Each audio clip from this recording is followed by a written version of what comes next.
Comme on a Joël Barrezo, moi je dirais qu'en tout cas, maman Siarambo, avec tout le respect que je te dois, en tout cas, na linga yo mingi, mais permettre nga penza lona démarrer dans Joël Barrezo. Mais comment cela est possible que Maïebo, moi si moi il y a salité, ouais banda théâtre, des fois banda théâtre quand même, il faut quand même dossier non dossier lo moroté parce que tant que bango ba banda qui na mata, aza moi si le quoi ngate. Pour moi si sera daki moi si le quoi nga moi ça se respectera bi valeur na ki moi si en rose la jamais moi si moi boya makangu ba sakana na et pas mo balo e bi kaza marié. Lelo soko vivre na mobali moko boy mobali wana mobandi ko vivre na ekala mais on lia balo balo take bala moi son souci ka linga kioti alors on regarde jamais ko accepter ko dara doliprendre ya mobali wana parce que Maïebo na dans le quoi doliprendre effervescent o ya ba réseau soka ki mutu pasi na e pas Maïebo Siarambo le kaki la ba émission ba interview to poser écoute ba question on peut-être ko susciter yé allo bandi n'importe quoi mais elle était très sage cette femme abi na couple nyo surtout makambo ezanga ati na couple nyo surtout ba problème ezalaka mais ce qui ngai na papa Joël to les akibino en tout cas bolimbisa ngai Siarambo yo jusqu'alors nazana moi si Joël Barrezo parce que bozomona na liboko nanga na Lati Alliance Barrezo za mobali za mukolo za maturité ka immaturité au sala yebisa ba mbwana o bakanga minoko ba respecter moi sinon soko ba respecter tant que moi sina yo ba respecter tant que maman o yo andima ko porter bana non andima ke no sopa makila na maternité pour pesa yo bana o ba benga ka o papa alors yeba kozala mobali c'est très important parce que baninga msu déjà comédie bango pe ba vidéo ebimi lelo eza na ngote ke ba vidéo oyo ebimi eza ya lelo te eza ba biloko salama déjà kala mais ba sali juste ka mise à jour ba mise sur internet dans la émission na kena mobile na nga na Flamingo poto sala makambu il faut na contrôler ba téléphone na biso eza en état nini il faut na la ba caméra de surveillance exacte parce que mutu mo yo pesi confiance en tant que mobile mais hier ayo salo chantage to ça na biso peut-être to luka ce qui sujet actualité pour to décortiquer to ça ba analyse faut to tala ba biloko et surtout que ba publier ndeko na moi si mutakala yo zango bandi ko finga kizengi on nini to yebite yo tango sala ba bolingo na on ndeko koma na point nini parce que mutu musu tout délire na ezala que tango coucher na moi si faut publier c'est quoi ça ni mampu ya ndeni azaki na posa nzoto amoni moi si peut-être a okendo luka musika passe azwaka wa nzinga mais non regretter pourquoi parce que comme on a moi mobile à 49 ans aluka a couché na moi na 15 ans ça là on va inspirer par rapport il y a quoi soka la ke moni moi ça ndaka inspirer que no luka ba sa âge na no moi na 15 ans et on liko ngo bagisi susu moi na camarade na yo 15 ans, à âge à puberté, c'est tout à fait normal. Tu as vu âge à puberté, et embryaba ne bébé. Tu as vu façon les caca, mouton wanga la ngwazate. Bah on peut-être kuta bon nakata ki bonzambe ba sala buzo ba mais bah on kuta bango nakata ki bouti na mbutu. Bah kusha so ki na 10 000 balles moi na 15 ans. Ngana qui passe. Là qui passe pourquoi parce que a motema mabe. Ana motema ki bo papa te. Yo na 49 ans, obimana moi na 15 ans. Quel esprit m'a bé Eden. Donc on le croit aux autres qui la moi na semence ni. Ba maman msu ya poto ba mi baka ba kokombre bazana bango wana okende te. Ozaki na posa ta msu na ville otikala ozala die ko ka mutu te ngo koma die ko ka moi na 15 ans. Tant ndenge chopi. Alinga découvrir emboucher à moi na ba.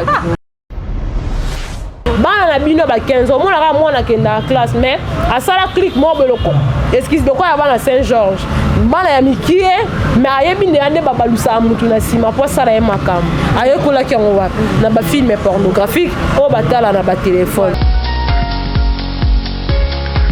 Betwabou, Botenabiso, Botenabeno, Jambo, bonjour à tous, c'est Lady Congolaise, votre Congolese Lady. Je viens pour vous dire une chose, il y a une chaîne des infos, une chaîne des news, vous ne serez pas déçus. Alors je vous invite tous de vous abonner au maximum sur la chaîne Africa Central TV, vous ne serez jamais déçus. Il y a tellement de nouvelles choses, il y a des news. Voilà, bonjour à tous. Vous êtes sur Afrique Centrale Télévision, nos très chers abonnés, fidèles internautes, vous qui nous suivez à l'instant sur votre chaîne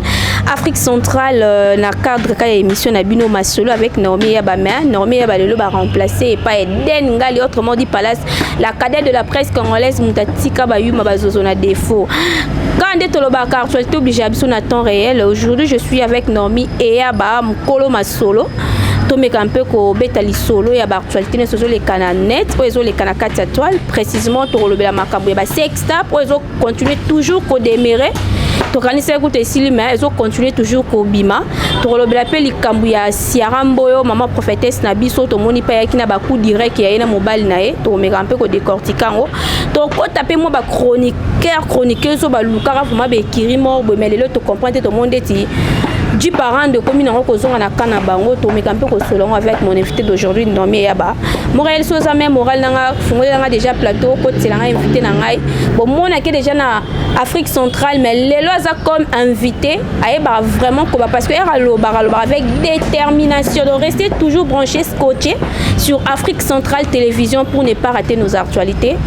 Montréal Bendelanga déjà invité nanga mokwalo qui j'ai déjà bonjour Naomi Yaba. Bonjour Eden Ngali moi ça tindo moi ça mon poussé Baxal ko nango palace bonjour na ba internaute surtout balandara biso et surtout bonjour na ba abonné fidèle ya Afrique centrale télévision na bi ketan bomo na biso liboso ba télévision liboso ba téléphone na bino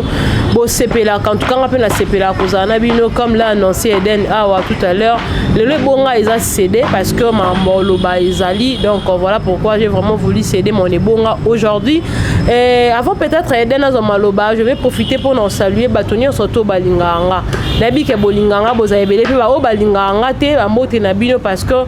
ceux qui olinga te ko sangelo rote muto apemisanga na sali pekana ya zalité ka so nzambe ne muto a décider que yo ndeza bolelo pe mano ifuna finanda fini mais au cas où nzamba ko décider te na kufa donc on a toujours na bon moya ta yo linga te problème ezate mais nga na pesio quand même mbote na pesi mbote na Francine ma vie puis depuis Orléans na France babi moi mobala lokolo pepele moto a moté ma boboto mbote na ngai na ya Blaise ma vie puis mbote na Gelor ma vie puis Nancy ma vie puis famille ma vie puis mobimba en tout cas toutes mes salutations en tout cas à vous na pesi mbote na Guy Badjo qui samboka depuis Orléans na France babi soza vraiment na posa ya kolanda ka ba analyse bien s'abonner na Afrique centrale télévision et ça la bien une big salutation à mon coach Masola Jonas depuis quelque part na pesi mbote na Daniel Mbongoke c'est l'homme selon le cœur de quelqu'un mon conseiller privé à moi bambote no yangwana et à notre caméraman aussi Gloire Kolendu Katobo Sanate Kevin Mohamed babi moi na mobali ya douceur Moussouaïli oyo lokola baswahili surtout voilà. Voilà Francine MVP, je te salue aussi hein balobi muto atika vraiment Western Union des photos c'est là. Je salue Empereur José Carlito depuis Lausanne, Babi Wana sponsor officiel Eden Congo Télévision. Je te salue là où tu es. Bah, par exemple, pour ça, sponsorisé, je suis là vraiment. La porte est grandement ouverte pour Nabino. Alors, non, mais il y a ta maman, la maman dans l'actualité. Tout le monde, tout maintenant dans l'actualité, bah réseau, hein.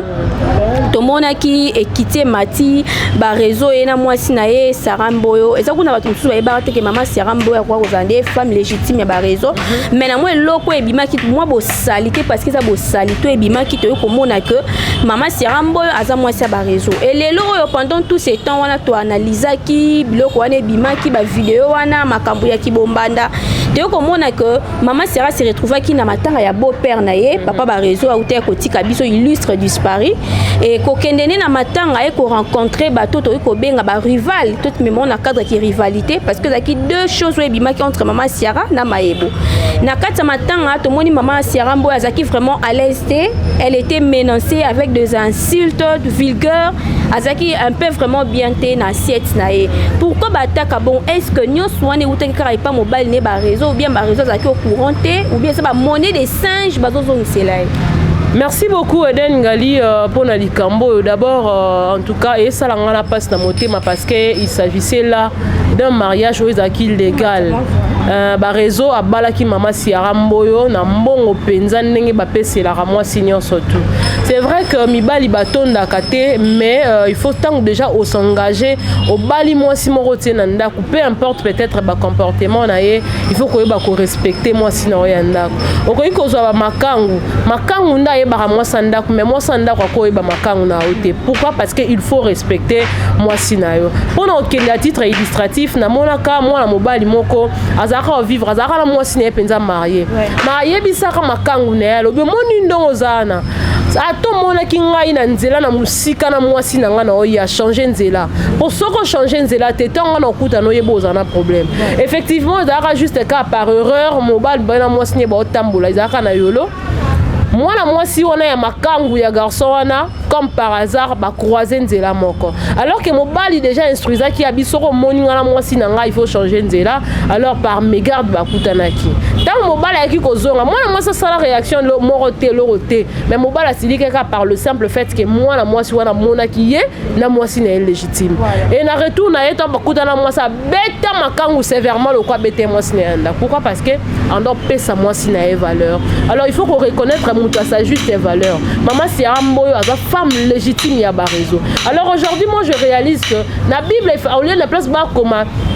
femme sage n'a baptisé à la maison, l'insensé les renverse par ses propres mains, il faut pas balusango et comme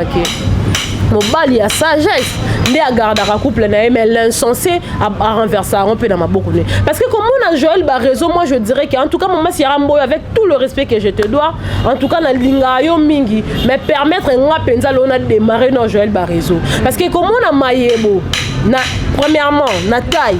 azata ya maman Ciara Mboyo te mayebo na beauté azana beauté maman Ciara Mboyo te na niveau de spiritualité mayebo ko côté maman Ciara Mboyo te. Mais comment cela est possible que mayebo moi si moi ya salité wa banda théâtre des fois banda théâtre quand même il faut quand même doser na ba non doser lo moroté parce que tant que ba banda ki na mata aza moi si le quoi ngate pour moi si soka ki moi si le ko la moi ça se respectera bi valeur na ki moi si arozala jamais moi si moko ya makangu basaka na et pas mo balo ya bi kaza marié. Mais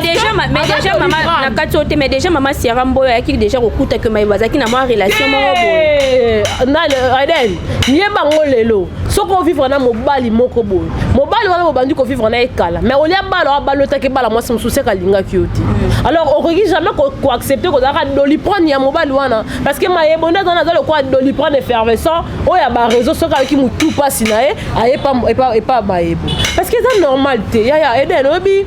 mobala cause na mbongo te mobala cause na ba qualité autant monsieur zolinga te mais vraie qualité ya mobala les respect envers moi sina nakati maloba te maman Ciara étant que prophétesse azaki muto akoke kona makambo na réseaux sociaux azaki na makambo na réseaux sociaux elle maman Ciara ta maman Ciara za muto kuta yeba na internet maman Ciara za muto to beta ma solo na na internet to sala ba émission na ki rôle na ki prophétesse na ki rôle na ki médium to sala na ba émission ayeba na internet mais muto même ki makambo o na internet ezab Joël ba réseau tant Monique va kangi na mwasi na hôtel moko boye maman Ciara tanga ye ayeko discuter na ye alors que vu que maman Ciara zaki menacé Eden mon babilo monsieur s'éclatera na couple ezalo ko ndenge ntabalia kamakala makamu lole mozika e inda mukolo wana te donc on lena makala lelo lole mo ko inda après tom sous 2 ou 3 jours et dans ndenge moko lelo so moni couple moko boy makamna bango zaki na kase bimidi banda c'est que makambo bande ko leka kuna babombi kande baloba c'est par l'abondance du cœur que la bouche parle et c'est éclaté et puis ebimi na internet mais ce qui est vrai makambo ya maman Ciara Mboyo na ba réseau muta yaka na ngona internet eza mobile tant bakange na mobile na mwasi na hôtel aye akomi ko luka ko se défendre et puis ko se défendre ngo on est peut-être assimilé par moi singa pardon au moins na mobile mabe anzo buka ba vitre ya porte amenaça mwasi abeta maman Ciara Mboyo andima bi oyaki kokuta biso na hôtel na drap ya rouge na mbeto munene na banape na kosala mais lelo tomonaki maebo pa lekaki a brisaki pe silence na ye aleki na chaîne ya Tendresse Dibinga que je salue à passant ya koloba ke maman Ciara Mboyo yaka koloba vérité na makambozo kosela ko linga tene bisa batu que baye bandengo banda ko prophétiser pe robe rouge na sombela ko bima maternité pourquoi ma boyena bloka bon ya koloba que yem talaki sara mama sara mboyo a mema orienta qui est comment prophétiser est-ce que mama sara mboyo azaki na appelé pas ngai makambo prophétiser makambo ya mama sara mboyo banda ministère wana penza den nga terrain na ko kotsa ngate parce que makambo o etali mambo prophétie mambo ba pasteur mambo nini ezaka intimité ya mutu na nzambe parce que ngande naza botong na prière ka nazala te mais mutu mutu amona na nzela mona ngaka kibudiki amona ngo nzeli ka ke ba film mo internet mutu sala ka bien te tout mais tant mutu nazaka na intimité na ngana nzambe o ka ngana nzambe nde toyebi alors mama siarambo soka zo sala nzambe na ndenga solo nzambe ka mutayebi ata ba mai kalambai oyo tolobaka ba mamna bango ke baba pasteur te baba oin de Dieu te mais alliance ya mutu asala na nzambe etala kaka ye moko na nzambe na ye alors soki ma yebo azaki prophétesse yende mutalaka mama siarambo nde ba prophétisaka wana ya problème na bango soka sombela ka robe rouge robe mal na maternité ça de quoi ngape na ko sombela den robe mal na maternité eza aide parce que mama siarambo tant ba balani na ba réseau ayeba ki ke ba réseau na mayebo bazaka mwasi na mbala mais alakisa ka bolingo moko boye po juste alongola image wana ya ki azambanda na atsaina ndako na soka kendo sombela robe rouge ye moko imi na contexte ni na sombaki mais eloko za ko engager biso beaucoup plus c'est ça le fait que mama siarambo na Joël Barizo ba balana ki légalement ozomona alors soki bokabona na mwasi soko lingi ete bokabona na ndenga kimia et non okoma ko engager batu moko boye bafinga mwasi oyo balana na mbongo ozomona kiza buzoba parce que boko divorcer mais yeba ke bana bazana kati il faut respecter en tant que moi sinon mais respecter en tant que maman ya banana. Est-ce que ba raison est au courant ya ba raison aza au courant ya parce que il était là présent quand on a interviewé ba raison abandé koloba avec beaucoup de zèle on là ça qui vantar na ye muto na matanga ya tata na ndeti qu'on dirait na matanga soki pe ya ba voisin so pendeni te ba ele on msuko sekate omoni maturité ya mutu on a besoin te que on vendre na pendant 2 ou 3 jours pour ye bango mutu msuka une fois ka afongoli munoko lobi sentir que mutu na bassesse le roi papa bazawadi ozo comprendre le roi papa bakabasha le roi zawadi ozo comprendre donc ils ont dit que non il faut peut-être notre bande côté la réseau peut-être ngana côté maman siarambo te mais nous doit parler en tant que moi si parce que lobby on peut peut-être no bala alors no lingate que na yoka mobali nanga azo moi si moko boye et puis soukara bongo te moi si wana comment manquer un respect bayaki na matanga bayo sa batapage mais mutu atepe bango kazate bato batepe bango kawo ngana zaki na matanga wana natana na matanga na munu amno ndenge lekaki mama siarambo ya lekaki na ba émission ba interview to poser kutu ba question o peut-être ko susciter ye aloba di n'importe quoi mais elle était très sage cette femme abi na couple nyo surtout makambo ezanga ati na couple nyo surtout ba problème ezalaka mais soki ngai na papa Joël to lezaki bino en tout cas bolimbisa ngai siaramboyo jusqu'alors nazano moi si Joël Barizo parce que bozomo na liboko nanga na Lati Alliance alors que l'idée oya zaki nona mutu na eza oya zaki par Joël Barizo te Joël Barizo o sa makambo na baye azu ki végétarien azu ki comédien même on a kata couple non il faut tout ça à part de choses entre l'amour et la profession il y a une grande différence mutu so kaza na kata bolingo ana kata bolingo mutu so kaza libanda bolingo na kata profession na kata profession alors il faut pas tout mélanger les serviettes et les torchons. Mayebo n'a pas le droit, Mayebo n'a pas ces pouvoirs là. Il y a télé moi pas finir maman siaramboyo. Alors bah raison en tant qu'un homme. Et là on y en ça là. Parce que ceux qui m'ont ramené qu'on s'éclatait dans internet c'est parce que bah raison d'ailleurs qui n'ont internet. Bah raison finga batou, bah raison bah finir et en plus on m'a quand mobile moi insensé à mailler mou pousser le quoi bah pour Pierre Angola, bah raison les cas d'émission pour le ni n'importe quoi à finga maman ya banana. Mais makambo mama siarambo bandi tie komi boy atika non ko leka na émission morote à part car interview to zo ki na matanga on lo beke na ye ko le la bokilo nanga ngam na poser mama siarambo so ko tele émission mona ke na tout mama siarambo o ye matanga en tant que moi si en tant que o ko le la bokilo na yo ex bokilo to o ko le la bokilo non parce que vous avez bon terme na mbalno abi na ye ko le la bokilo nanga jusqu'alors je suis la femme légitime ya Joël Barizo. C'est que pour la nini bana baso ya ba insensé ya mito esala bien te ba ya rotema pour ba finga mama sera. On monte que dans sens te. Non ni so tonga lo condamner Joël Barizo parce que ceux qui a pesi bango accès wana te borté le maté ba finga. So bana besoin continuer bolingo la bana mayebo mutokanga bango te parce que ba banda déjà kala. Mais ya ma beza juste rare que manquement ya respect na égard mama sera mbo. Ceux qui ba ko respecter en tant que moi c'est ba Joël Barizo ba respecter en tant que maman ou aboté di Barizo bana. Voilà, ok, Nomi et Abato, Léonga, non, peut pas, j'ai maman Siarambo, tout le monde que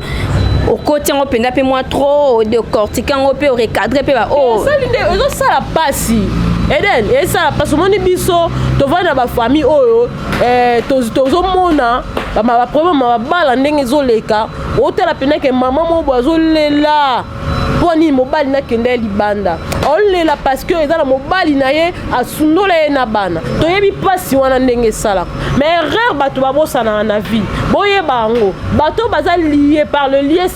c'est ce qui sacré du mariage eza nzambe mutamoni l'état moni famille moni boye bango tango yo te trouble na foyer ya bato ata bato bokabona mais yo na vie na otika loza na kimia te au moins peut-être que souveraineté ya nzambe kitalikona yango nga à moi peut-être qu'il n'a pas été mais ceux qui n'ont pas on a ça trouble dans la forêt à battre tom sur la bimana mobile battre du bar la c'est en zambali bisanga parce que ngana ko lingate na se mettre trouble dans la forêt à battre oyo baza marié légalement ata babala légalement té l'état congolais a yebi que mutu soko vani na moi si déjà 6 mois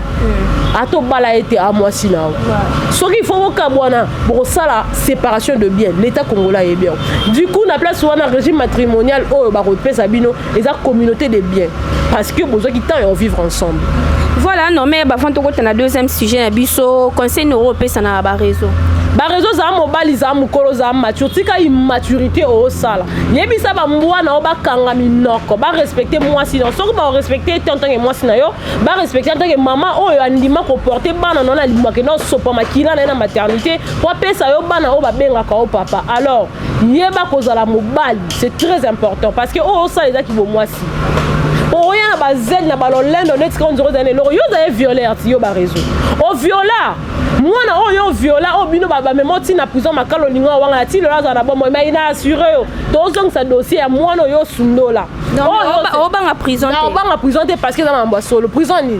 prison ngo ya nini parce que non lo ba ka vérité ba o kutu ba o finga ba za ko insulter un jour public o d'infraction dans l'état ba kangi ba on te bobo kanga na yebi te ba réseau viola qui ne connaît pas nana yebi angote avant ba réseau bala azé violeur ba réseau ba kanga na prison centrale à Makala si ba to ki kotale ba réseau ba beta bala biso to mona ngo le kati na Molière so dans pour ça ba archive papa ne malé mapé mon compte archive obimisango donc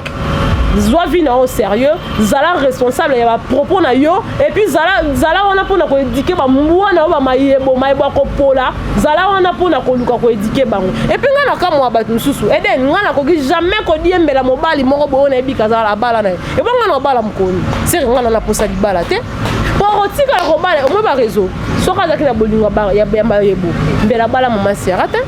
parce que babanda na ekala voilà baza responsable voilà wana ki bongo page ba réseau ba bizwa conscience ki mobali tala simazonga moto wana zali mère à palin ah donc mère à palin il faut beaucoup ba éloge belé likolo na que moto aza soif la ba katula soif voilà alors non mais ya ba to keno na makamba ba sexta pe kité mati lelo to moni sexta mi balé bimi ya Benita tiktokeuse to moni susu ya Cynthia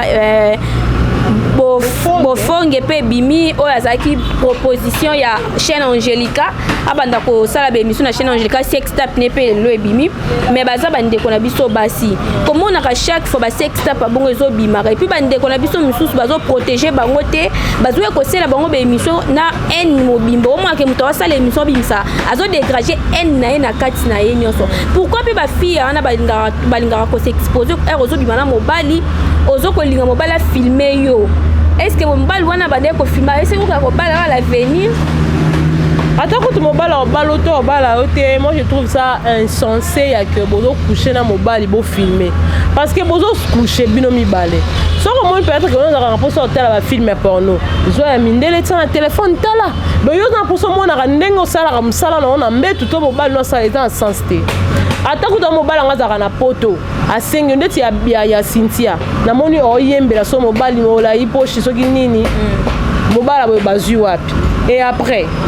ezaki secret il fera tindele mobile na intimité non et bimi poani mais il faut tout arrasage Eden soki okutena lelo na monde lelo parce que baninga msu déjà comédie bango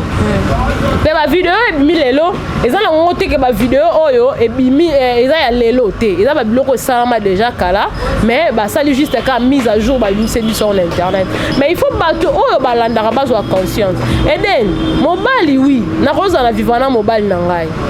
mais tant mususu na yebi motema na eti ngala olinga na bolingwa solo mais na yebi te eloko ya kanisa pona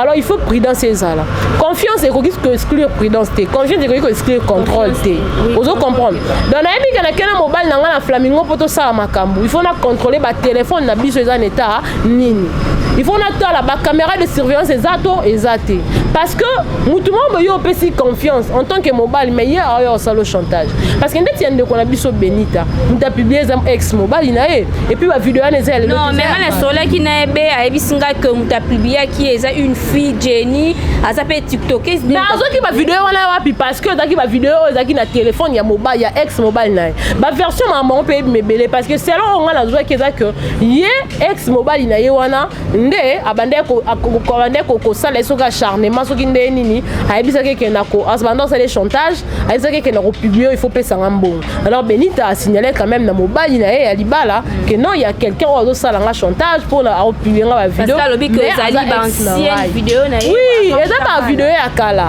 alors lelo ba bimisa ngo po ça la biso nini parce que mutakala édifiera mututé au contraire et même na lisumu parce que même Bible lobe ko comme na bolumbu ya ndeko na ote surtout so bozana na relation so ngana mo na bolumbu na ça à quoi ça va m'édifier alors bandeko to sala na biso peut-être to luka soki sujet actualité pour to décortiquer to ça ba analyse faut to tala ba biloko et surtout que ba publier ndeko na moi si mutakala yo zango bandi ko finga kizengi on nini to yebite yo tango sala ba bolingo na on ndeko koma na point nini parce que mutu musu tout délire na ezala que tango coucher na moi 6 fois publier moi si on sous délire na ezaka tango ça acte na bona mobile na il faut ça nini ba filmer ozo mona donc eza délire na mutu na place peut-être to vendre to ça ba émission to finga c'est mieux conseiller ndeko obisi batu moni loko komeli mutu kingani et servir yo na leçon et non to vendre to bando betali solo to seka dene mutakala kingane bimi après to zwini to kotaka ba vu mais les lots c'est comme si des mois mbutu comme entre ba chroniqueuse pour tout monde Benita aza pe ami pe ya Karine Mokonzi tout monde pe Karine pe a comment peut se focaliser na moi mutu mo pe chroniqueuse mais les lots peut tout monde que chroniqueuse c'est comme si na Karine c'est comme d'être ko benda na moi ko benda na pour Karine a vu par ya Benita mais il faut pas bendana c'est tout à fait normal parce que Karine Mokonzi déjà comment on a Karine c'est vrai à ça la émission à cracha batu à loba ba mambo ko loba mais on ne comprenait pas Karine aza muto a garde a penza rancœur na moté matin envers batu a muto o aza la facilité tom sur pardonner pe on senga batu pardon on ne comprenait pas Karine alors ngana yeba kango déjà tango ba komé ko kangama na loba kango ba ko kabwana ba panzana et puis mutu ba oyana mabe ezaka o ayepa diembela ba chinois et lelo on a eu raison ya mamnanda loba ba lobenga maloba langa diable parce que eza pasi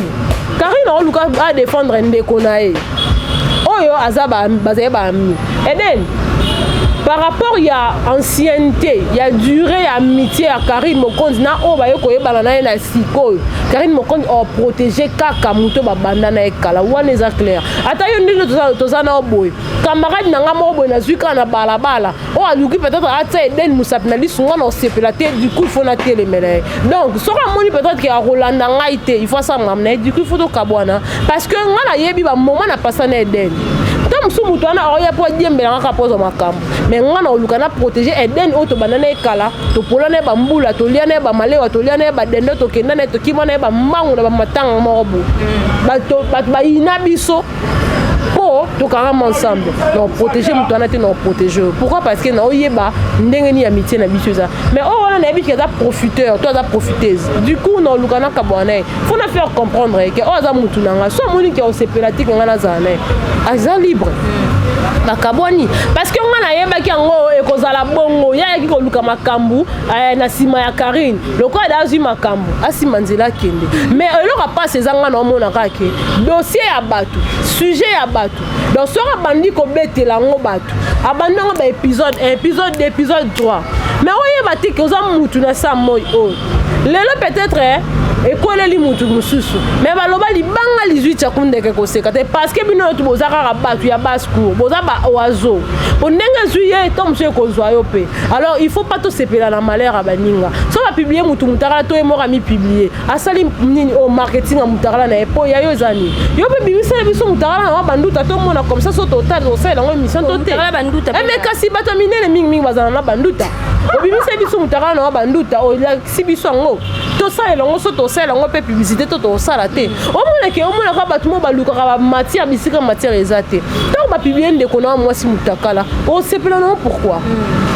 on sait pas non pourquoi combien de mitara les ont les cas et apportant ni le rotin misuba kenda ça li sumo se masturber parce que mon aime mutakala mutu ce qu'on a place batwa mona ngote na canal la bino c'est que so rezu image bombango pourtant yo zu image à moningo bandi ko publier ngo bandi ko partager ngo après aux unis li sumo au baby si réputation mutu. Voilà, non mais ya ba to comme que na biso na suka vraiment ya émission na biso to ça vraiment mulaité parce que alobi nini baba nini la télévision c'est l'air voilà c'est un peu ça tout quand on a les solo ya papa oh ceux qui paient noko ceux qui paient tonton nga violé moi na ya 16 ans yo papa moi na 15 ans pardon yo déjà ya kana ndako wana webi famille wana bien yango batu basa bandumba ngo bazalaki te pour tout monde na ba poto na ba vitrine kuna basa bandumba yo likobeta magoda kaka na mwana bato aza mwana muke mwana ya mwana 15 quoi ça ni mampu ya ndeni azaki na posa nzoto amoni mwasi peut-être akokende oluka musika passe azwaka waza nzinga mais non regretter pourquoi parce que comme on a moi mobala 49 ans aluka accouché na mwana ya 15 ans tous un aspect que non aza mwana camarade totier de côté et da viol il faut c'est 20 ans de prison ngako na mona po anité bota 20 ans bo condamné à mort parce que za moto aza vena danger public te mais ko condamné à mort ezaka bomi te ngangi da ya mona lobby te ko goûter ka biloko liate eden obi virginité parce que biso lelo to comme mona na biso ngo kaka pété na to ya kala moi si so babalo vierge wana valeur biso sko virginité to beta ngo mambeta moi si mususu so alingana mobali ba coucher te ya mono nze mobali na zate donc il faut kaka ba kende tatami faut ba leka kaka pour sentir que mobali na za mais yebisanga orobimana combien de mibali wala ko esprit mabete esprit mabete mutu tango sala mambo wana conscience ezaka esprit mabe et recotela par rapport ya nini parce que on a toute ta conscience en place tant que ça mambo wana tali que moi sinanda peut-être aza inspiré à moni que moi na inspiré par rapport ya quoi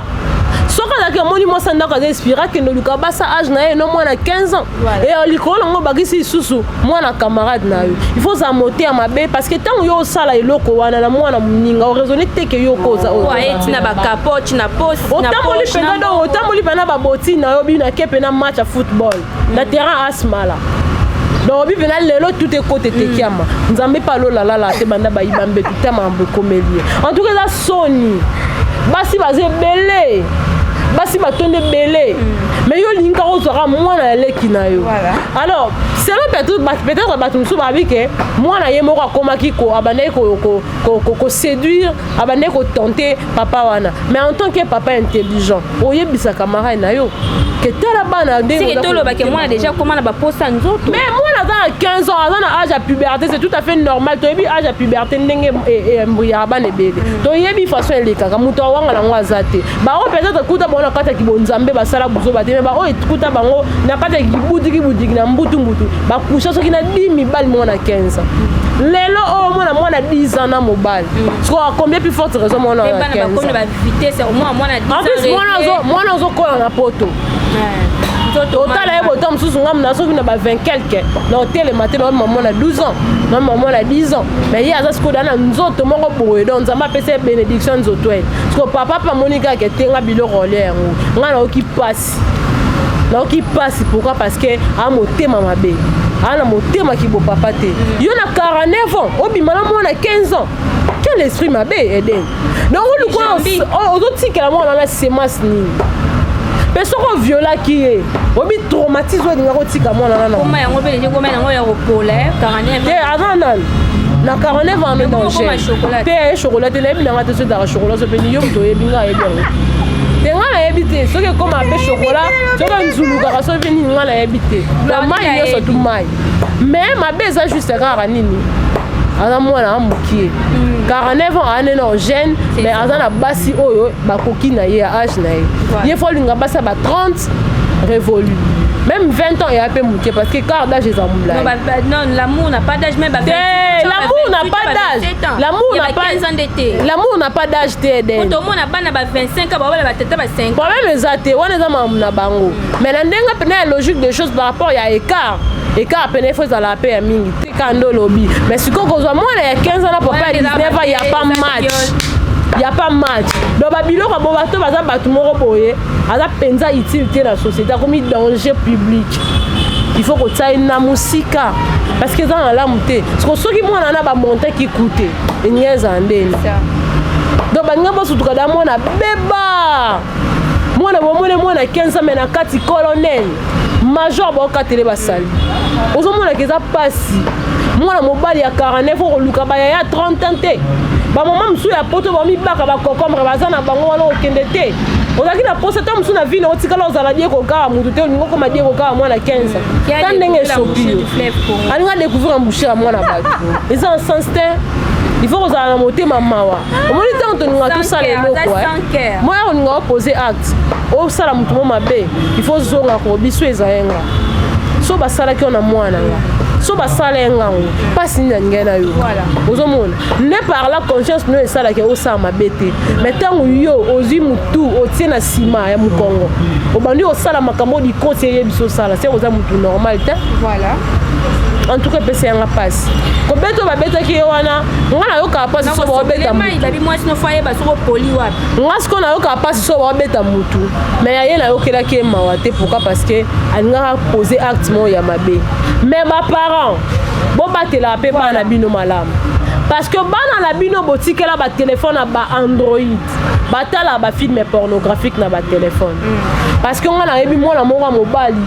abanda ofanda pa tante na ye akoma kozwa bana ya tante na ye ya mike so tante na ye aza te alakisaka bao bafilme pornographique na telefone et fort heureusement bayaka kokanga ye nde babenganaka ye avant bana babeba bana na bino ba 15 omonaka mwana akendaka classe mais asala clique moko beloko excuse lokola ya bana Saint Georges bana ya mikie mais ayebi ndeya nde babalusaka mutu na nsima mpo asala ye makambo ayekolaki yango wapi na bafilme pornographique oyo batala na batelefone donc so oza mposo opesa mwana no telefone asalela mpoza contact na ye pesa ye ata likoni ezala bien mo batelefone na mikie wana alo esili mais bano bazokola lelo na vitesse ya 4G ya internet nde baobeba makambo baobebisa makambo mwana na pa 15 ans wana ta mosu amona na ye kaka papa na aza mokolo yango peut-être afundi so ye moto afundaki mais so mpe ta mosu tolandele bien ape na mibali na ye parce que bana poto bazwaka kutu camarade oyo kutu yebana ta identité te akende na ndako na bango akombien plus forte raison ke bima na mibali donc baparent badiaspora oyo boza na bana na bino boteya mpe bana mais elateli mpe ya bana mpe ezalaka bien parce que elateli mosusu nde atiraka bato po mona motu mosusu na nzela amonika fi moko aleka ifi oyo fi aza na mopende sans tâche pourquoi parce que alata ye mabe amonaki yango etant mosusu akokenda kwe moko be bakale baviole okaka mwana moko ya 12 ans ya 15 ans baviolaki pourquoi parce que tant mosusu elateli na ye ezalaki mabe eloko mosusu yatiraka mpe bato bakoma ti na niveau ya koviole to baasaka abuse na mwana moko yaka bisengasenga mona vie fo bakozala bisengasenga mwana so ozangi eloko na mpe soki esenga camarade ya papa bino kende osenga na ndako na bino alors il faut koapprendre kokolisa bana selon bamoyen de bord boza nango so boza na moyen osomela mwana lipa yakanga journée ya 200 francs kolisa bango na lipa 200 kokende au-delà te kolakisa pauvreté epai ya bana te ozo comprendre donc lakisa bana kaka ke tozaka na bozwi na biso mo euro iko subvenir na babesoin alors lelo bana ebele babiza na bango juste par le simple fait que baparents bazalaki bairresponsable ozomona donc c'est un peu ça et puis ça epasi komona papi wana alingi aviole mwana 15 ans en plus mwana camarade na ye eyo oza mawa te ozanga mawa donc biloko yo mona yo ezaka biloko ka oyo euti na ndako ya camarade na fala ko violer maman na ye fala ko violer maman na ye parce que yenda bongi na yo mwana wana te en tout cas c'est passe voilà non mais bato komi na biso na suka ya émission moi conseil na ba salutation na bato balingaka yo bazolanda biso na Afrique Centrale Télévision. En tout cas, big salutation à Bino, na big aboninganga pe na linga Bino. Quand de tout ça là, émission à montant sous rose à moi monter, au déborder, pe moi langage en tout cas vous comprenez ka. Bisika peut-être na bête tout le monde libaku en tout cas vous limbisa. Bisika na Robert Mabe au salinga critique ata au négatif to positif pour na ko bongisa. Mais ma finga nde ya malamu te parce que Nzambe a pekisi ma finga na bala na ye. En tout cas, un grand merci à toi Eden Vali. N'habite sur le basuka au ko accorder nga lisusu. Non, non, le basou que si non déjà moi dédicace na bato pour balanda. Bon, ba dédicace penza da to boka na ebandeli mais na pesi ba ono to balandenga ito msusu bozwe li baku ya ko teke boyo ka kombo na bino mais mamboti na bino ka ngwana na ninga bino ya trop en tout cas bon continuer vraiment pour soutenir biso na moi ba conseil na moi ba prière paix ça bien et puis on a besoin de soutenir ngata na militaire romela parce que à mon mo senga moi militaire là et ça là bien voilà pour se sponsoriser biso en tout cas tous là vraiment à votre disposition maboko ya refongama ya Blaise ma vie puis depuis quelque part Galor ma vie puis Francis ma vie puis la moto na bino ya wana Daniel Mbongoke c'est Gardi Kumenduka Barbine Mongondi madame Aboupi à la capucieuse de la presse moto na ya wana Beryl Mabia la mwasi ya moku celle sous kolekeden ngali moto na ya wana pour manquer respect voilà, merci. Nous sommes arrivés à la fin de cette émission avec Normie et Yaba. Conseil déjà pesibino ba maman boye ba kozwa soin ya ba na bino c'est très important. Bota la rappeler accoutrement vestimentaire ya ba na bino parce que ba accoutrement mususu petit na mutuna lisum. Ba accoutrement mususu yango petit na mutuna ekobo. Omona mutu penda zane mutu ekobo te ma accoutrement ekwesie. Bino pe bato boya ko ingalisa mamba bato na YouTube boye ba pepe boye ba que mokileza toujours ko baluka ya yo pe likambo re ko ya bato ba ko zongo ba ko décortiquer ngo yo pour za bientôt ko ma pe na tension de luka ko pesa bato sou passi ba mama prophétesse o mibali bazo beta ba violence conjugale bo dénoncer yango papa oyo po ebi kozana moi so bala respecter moi sinon parce que inaza madame na yo yanda kolinga kokota potopoto te pona moi katula soif moko yo zwaki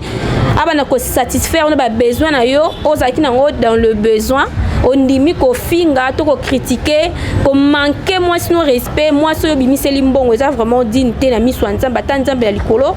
ako sepela nango te vraiment bon continuer toujours na ko s'abonner na Afrique Centrale Télévision avec Masolo ya Naomi et Yaba lelo na baki ngamonde na remplacer qui Eden Ngali autrement dit Palace la calée de la presse congolaise beaucoup ne peut na ko s'abonner na Eden Congo Télévision parce que on les chaîne à actualité kuna ko finga le karaté a tout ça ba analyse mo ezaka très intelligente to lingara ko léser mon tout est so bomoni ke to betse ki bino mabaku ko tikela biso ba commentaire to ko changer langage à la prochaine numéro quant à moi je vous dis bye bisous.